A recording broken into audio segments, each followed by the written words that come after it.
So talk to us a little bit about this forecast. 8%, which is massive organic growth. Can you keep up the pace? Well, I think we can. We obviously have guided a little conservative for the second half of the year, but obviously a pretty strong Q2 forecasted. And with our long cycle bookings that we've seen in Q1 and our growth in our backlog, we expect great things for the year. Now, we are seeing a bit of a global manufacturing slowdown in the data from around the world, the PMI data. Are you seeing that at Honeywell? No, not really. I mean, as you saw, both in our long cycle and our short cycle businesses, we had a very strong quarter. We're about 40% long cycle oriented. Our backlog has grown, so I'm very confident in that segment of the business. Short cycle has done extraordinarily well in Q1. We don't see any signs of problems, but we're planning cautiously for the second half because short cycle can turn very, very quickly. So far, so good. So are PMI data missing something then? Well, we may be in segments that are continuing to grow. I mean, all industrial companies aren't the same. We play in different end markets and segment, and we have a different mix between short and long cycles. So, sort of, we can't always kind of compare the broad-based industrial indices. All four segments of Honeywell seem to be doing very well. What most concerns you for the rest of this year into the second half? Yeah, I mean, obviously the short cycle, particularly in our industrial solutions or productivity products business, we did see some level of destocking in a segment of our business, but we expect that to dissipate. We're still planning on a tougher Q2 in that specific segment, but we're planning on a recovery in the second half of the year. So we did have a couple of minor trouble spots, but overall the business came in very strong. Now, you're aiming for 23-24% operating margins, pretty close to peers. It seems pretty ambitious, and yet you say you're going to manage to do it. How? Well, as we always said, my number one priority as CEO was to drive organic growth, but we never said we're going to give up our margin expansion. And we do it through a combination, both commercial levers, which is managing our mix, always introducing new products, which bring more value to customers, but also not forgetting our roots, which is driving productivity and so on. And with the number of ERPs we have, the kind of complexity we have in our supply chain, Honeywell Digital, which is going to make us a much more contemporary digital companies. We have plenty of levers for productivity as well. Yeah, talk to us a little bit about Honeywell Digital. You're leveraging the cloud, and you're definitely moving towards services in a big way.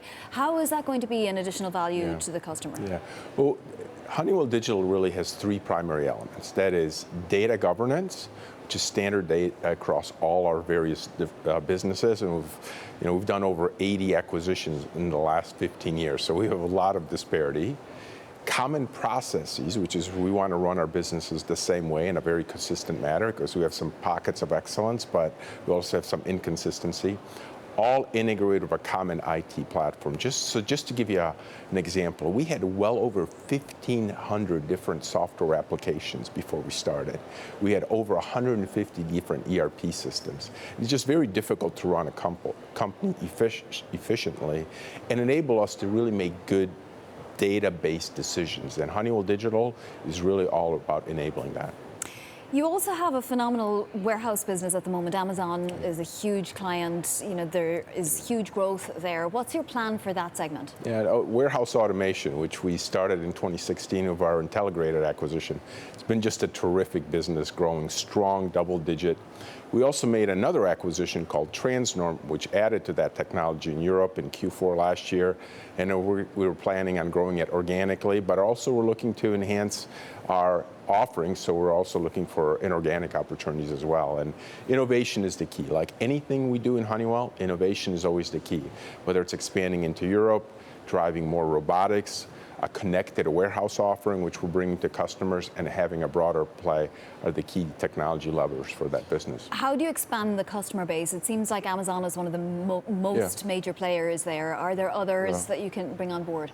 No, Amazon is a big customer, but we have a lot of big customers. I wouldn't say it's a predominant customer in that business. And just about everybody's looking into e-commerce because a lot of today's retail, you really have basically two options. One option is to enhance the in-store experience, which a lot of retailers are doing. The other one is to drive e-commerce. So we think that this trend is going to continue. And although I would say it's in the middle innings in the US, it's just beginning in Europe. And we think we have a huge opportunity in Europe India and some of the other overseas markets. Speaking of Europe and other overseas markets, where geographically concerns you most in terms of an economic slowdown or geopolitical problems, for example, Brexit? Sure. Well, obviously we had some concerns about the UK. The uncertainty now it's been at least cleared up all the way through October. We were prepared for that, but hopefully there'll be a clear resolution. You know, we're optimistic about the U.S.-China trade relationships. It seems like there's more good news coming out, and we're anxious, and hopefully we'll see a resolution here in the May timeframe. So overall, China is always an important market for us. It's the #2 market in the world for us. So although our growth there has been good, we anticipate that will continue. But overall, a lot of our high growth regions has been strong. I mean, we saw 20+% growth in India. Middle East has been strong. Europe actually has done pretty well for most of the countries. So, you know, I'm actually pretty happy with a lot of the growth that we're seeing. So I don't have major concerns at the moment. Well, your results speak to how happy you should feel, but I am curious, does it matter what kind of resolution we ultimately get to any of these problems for Honeywell? Do you just adapt to whatever trade terms are put in place, for example? No, absolutely. And one of the things that Honeywell we strongly believe is in being prepared. And just one of the examples in terms of Brexit. You know, that could have been a hard Brexit here in April. And what we did is we did a lot of work for the last 9 months or so to be prepared for a lot of our certifications, a lot of our logistics chains and so on. So we always prepare for the worst and hope for the best. And that's just one example. A lot of our trade, the tariffs that were enacted between China and the U.S., we worked really hard through a combination of value drivers, alternative sources, and so on. And we mitigate a lot of that impact. And it's all about being ahead of the actual events and being prepared. That's something we strongly believe in Honeywell. Now, when you took the reins, you really hit the ground running. 2 divestitures, you made some efficiencies happen, but you've got plenty of cash, something like $14 billion of liquidity. At what point are you going to be getting involved in some M&A action again? Well, hopefully very, very soon. And we're very much in the market, but I made some pretty substantial investments last year in a company I believe in the most, and that's Honeywell. We bought back a lot of shares. You know, our purchase price of that stock was in the low 150s, and most of that was even before the spins happened. So actually, it's been already a pretty good return for our investors. We bought another $750 million in Q1, but we absolutely want to play in the M&A game. We're just trying to stay disciplined because we continue to see elevated multiples.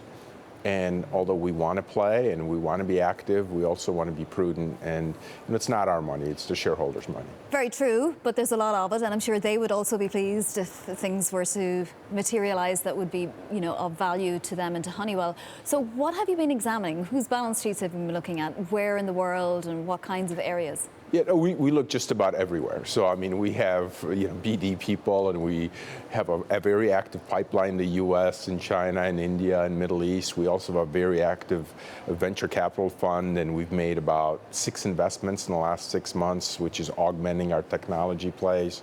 So, although we haven't made any big acquisitions or even bolt-ons, well, other than Transnorm in Q4, we are continuing to invest through our venture fund, and we're deploying capital that way. Honeywell Digital and Honeywell Venture Capital. And I know 3D printing, interestingly, has been a nice sideline for you. Yeah. What more are you going to put into that side of the business? Yeah, no, it's been a terrific story for us in 3D printing, particularly for our aerospace business, and for a lot of the slow-moving parts. We're trying to basically get a new part certified in 3D printing per day. That's our objective. And our aerospace business has made tremendous progress in achieving that, and it's really helping both our inventory and on-time delivery for a lot of our aftermarket customers.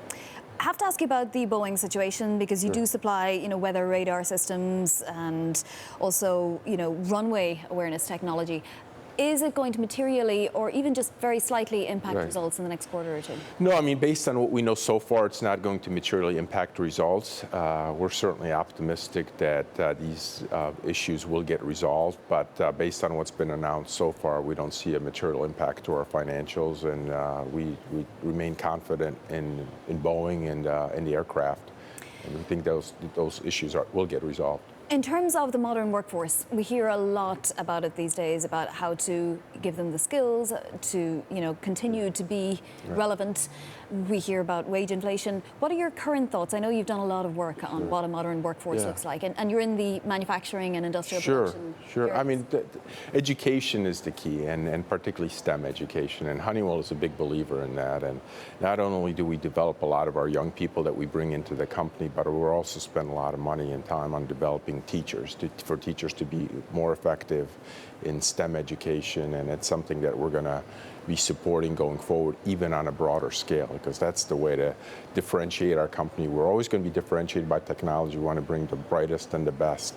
And we want to make sure that it's a competitive issue, not just here in the U.S., but everywhere we hire people. And we hire people just about everywhere. We have engineers in the U.S., China, India, everywhere around the globe. You have been downsizing workforces in some areas. Do you anticipate that AI will do a lot of work that... Well, I would say lately we've actually been very much on the hiring string. So, when you grow 8%, that creates a lot of opportunity to hire a lot of people, and, particularly in the area of technology and engineering and software has been... Now that you've divested those two businesses and you're, back on track, the stock is up 18% year over year.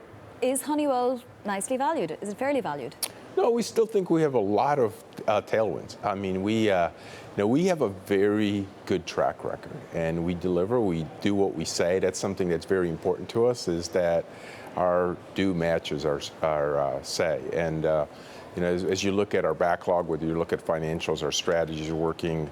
Now we're getting the organic growth coming through at 8%. We grew 6% last year, 4% the year. So we're accelerating our organic growth while still getting the margin expansion.